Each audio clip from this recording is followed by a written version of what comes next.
యువ హీరో నిఖిల్ చాలా కాలం తర్వాత మళ్ళీ కార్తికేయ 2 సినిమాతో వెండితెరపై ప్రేక్షకులకు కనిపించబోతున్నారు. నిఖిల్ హీరోగా నటించి బ్లాక్ బస్టర్ అయిన కార్తికేయ సినిమాకి సీక్వెల్ గా తెరకెక్కనున్న ఈ సినిమా భారీ అంచనాల మధ్య ఈ నెల 22వ తేదీన థియేటర్లలో విడుదల కాబోతుంది అని దర్శక నిర్మాతలు ప్రకటించారు.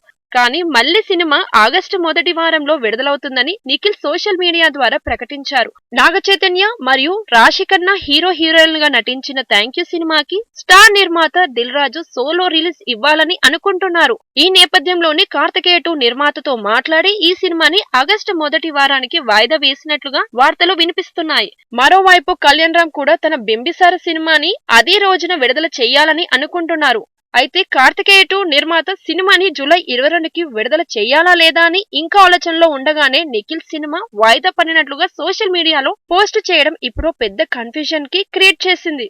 మరోవైపు అధికారికంగా లేకపోవడంతో డిస్ట్రిబ్యూటర్లు కూడా జూలై 22 మంచి రిలీజ్ డేట్ అవుతుందని భావిస్తున్నారట. మరి ఈ సినిమాని ఎప్పుడు విడుదల చేస్తారో వేచి చూడాల్సిందే.